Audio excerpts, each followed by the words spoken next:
السلام عليكم واهلا بكم. كنتمنى تكونوا بخير وعلى خير وانتم كتسمعوني على قناة الونيسة.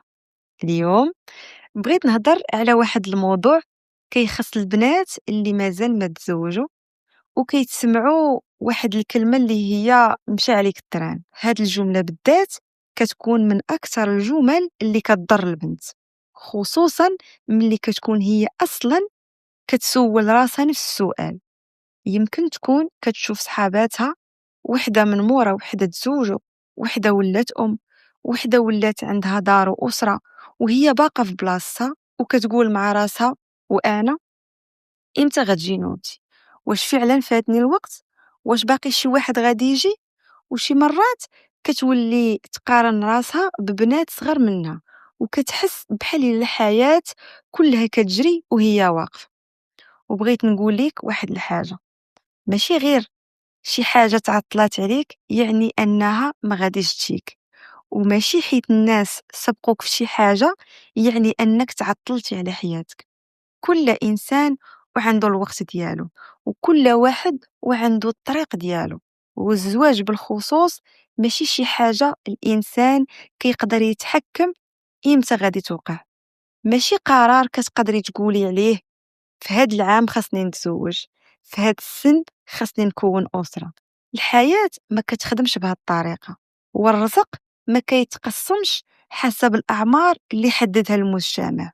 الزواج رزق، والرزق بيد الله، والإنسان يقدر يتمنى ويدعي ويحلم، ولكن ما يقدرش يفرض على الحياة التوقيت اللي بغا.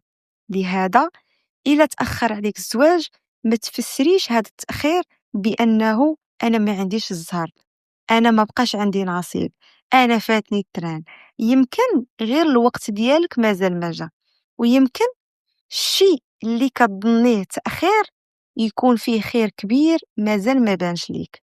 حيت حنا كنشوفو غير اللحظة اللي عايشينها، ولكن الله سبحانه وتعالى هو اللي كيعرف البداية والنهاية. حنا كنشوفو باب تسد، ولكن ما كنعرفوش شنو كان وراه. كنشوفو شخص مشى من حياتنا، ولكن ما كنعرفوش شنو كان غادي يوقع لو بقى. كنشوفو أمنية ما تحققاتش، ولكن ما كنعرفوش واش تحقيقها كان فعلا غادي يكون خير لينا. وهنا كتجي واحد الحاجة اللي ماشي سهلة، الثقة في الله.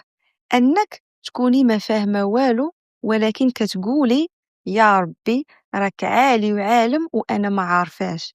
انت كتعرف شنو صالح ليا وأنا ما عارفاش، وانت عارف الوقت اللي فيه الخير ليا. وهذا ما كيعنيش أنك ما غاديش تقلقي، لا، من حقك. ومن حقك تمني الزواج، من حقك تبغي تكوني عندك دار، من حقك تحلمي بزوج صالح، ومن حقك حتى تبكي شي مرات ملي تشوفي الناس اللي دايرين بيك كيدوزوا المراحل اللي كنتي كتمنايها.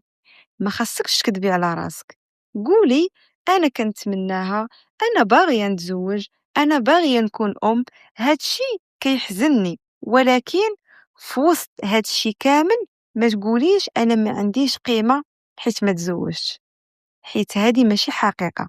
وما تقوليش حياتي سالات، حيت حتى هادي ماشي حقيقه.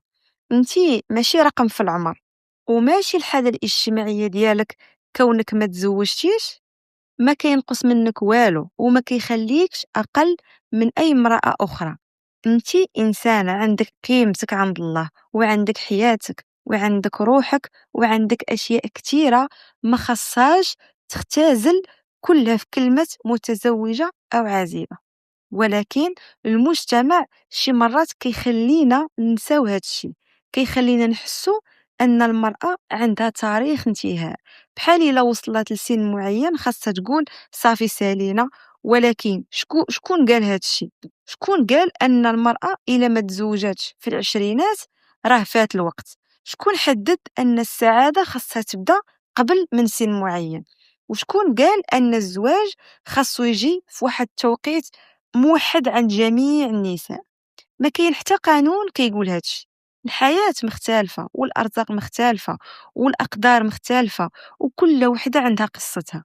كاينة اللي تزوجات صغيرة وارتاحت، وكاينة اللي تزوجات صغيرة وتعبات، كاينة اللي تزوجات في الثلاثينات ولقات السكينة، وكاينة اللي تزوجات متأخرة وكتقول الحمد لله أنني ما زربتش.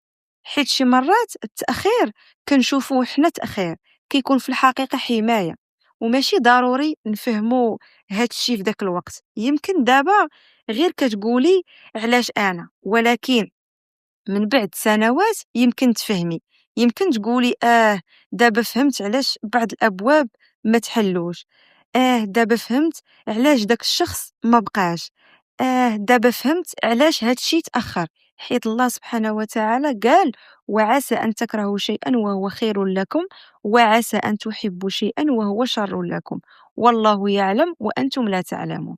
شوفي آخر الآية: والله يعلم وأنتم لا تعلمون.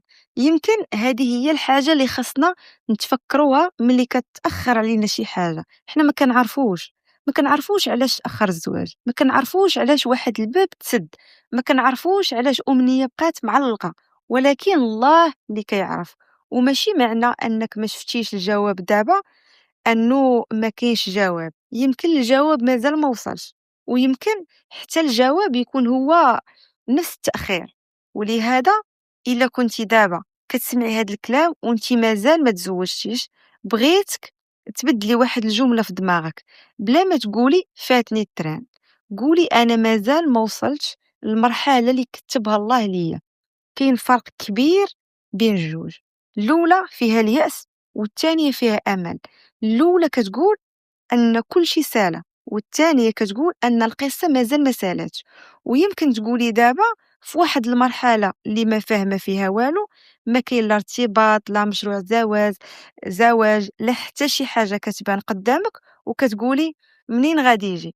ولكن واش ضروري تعرفي منين؟ واش ضروري تعرفي كيفاش؟ واش ضروري تعرفي إمتى؟ الله سبحانه وتعالى ما طلبش منك تعرفي المستقبل، طلب منك تثيقي فيه. يمكن انت باغية تعرفي امتى والجواب ما عندكش، ويمكن باغا تعرفي مع من والجواب ما عندكش، ويمكن باغا تعرفي واش غادي نتزوج اصلا وحتى هادي ما عندك جوابها. ولكن عندك حاجة وحدة، عندك الله، وهذا الشي كافي باش ما تعيشيش حياتك كلها في الخوف. حيت ملي الانسان كيبقى مركز غير مع الحاجة اللي ما عندوش، كينسى الحوايج اللي عنده، ويمكن تولي حياتك كلها انتظار. تسناي الزواج وتسناي الخبر وتسناي الشخص وتسناي اللحظة اللي غادي تقولي فيها دابا بدات حياتي.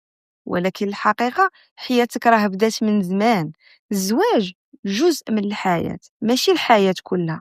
ماشي خاصك توقفي حياتك حتى يجي الزواج، عيشي الأيام اللي عطاها لك الله، فرحي بالحوايج الصغيرة، قربي من الله، حافظي على قلبك، اهتمي براسك، كوني قريبة من الناس اللي كيبغيوك، ديري الحوايج اللي كتفرحك، وتعلمي تستمتعي بحياتك حتى وهي مازال ما خداتش الشكل اللي كنتي كتخيلي. حيت يمكن أكبر ظلم ديريه لراسك هو أنك تقولي غادي نعيش ملي نتزوج، وكتمر سنوات وتكتشفي أنك ضيعتي وقت كبير وانتي كتسناي بداية الحياة.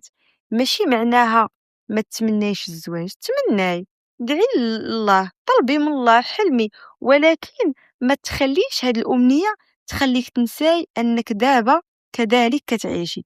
وما تخليش كلام الناس يحول الأمنية ديالك إلى خوف. حيت شي مرات الناس كيكونوا باغيين الخير ليك، ولكن الكلمات ديالهم كتجرح.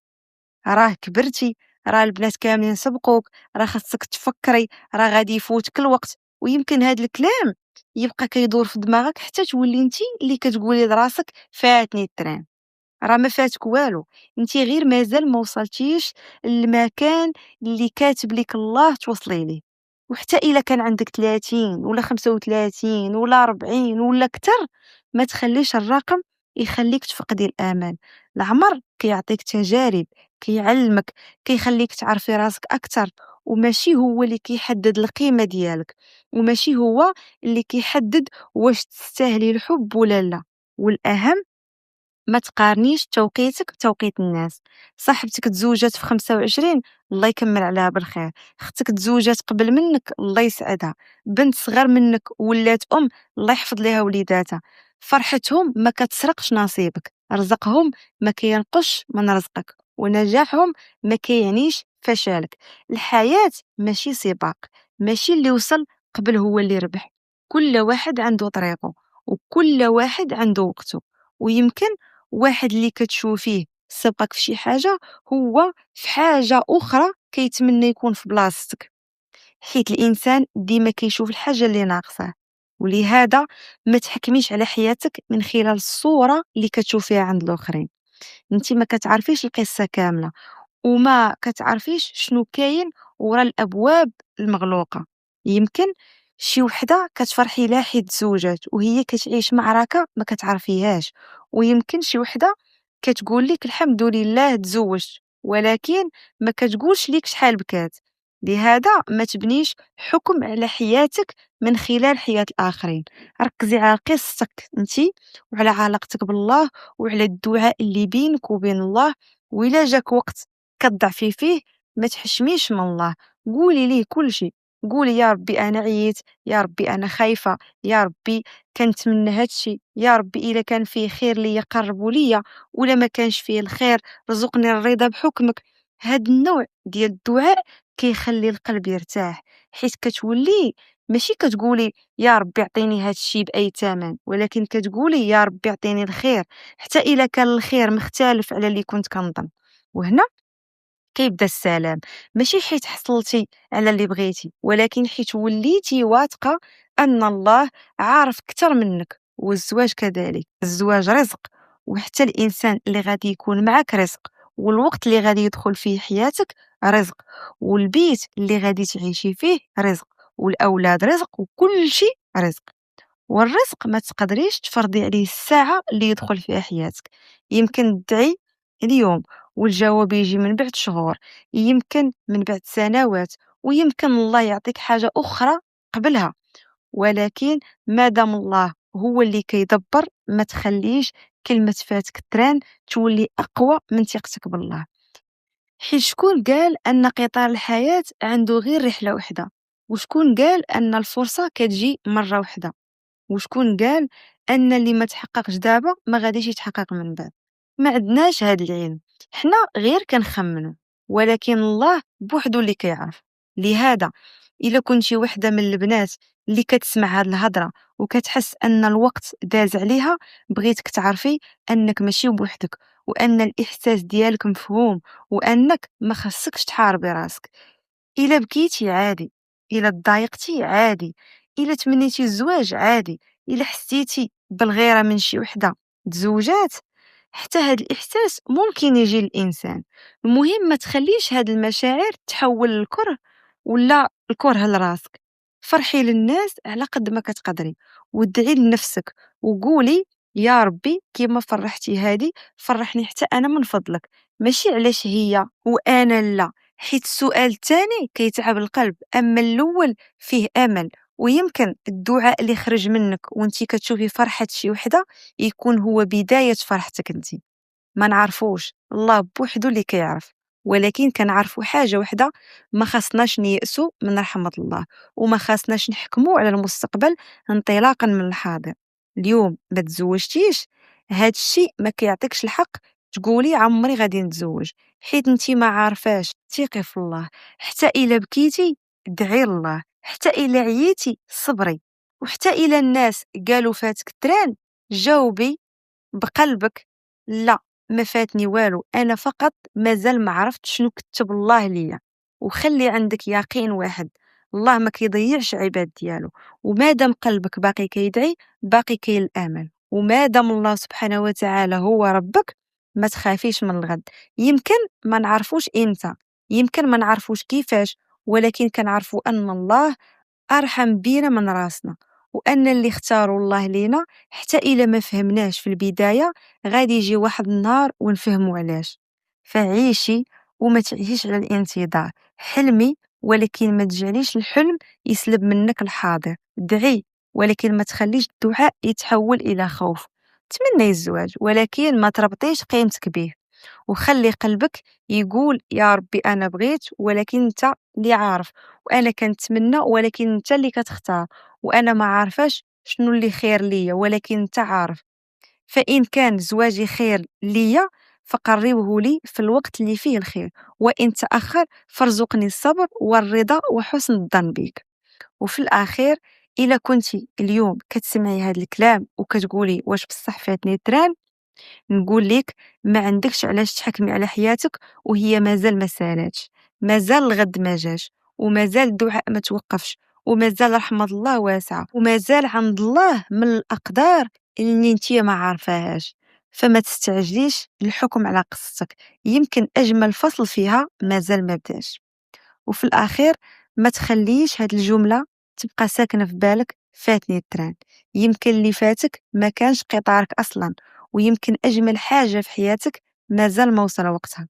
خلي قلبك هاني، وخلي الأيام تمشي بوقتها، حيت بعض الأقدار كتجي متأخرة، ولكن كتجي في الموعد اللي ما كتندميش عليه.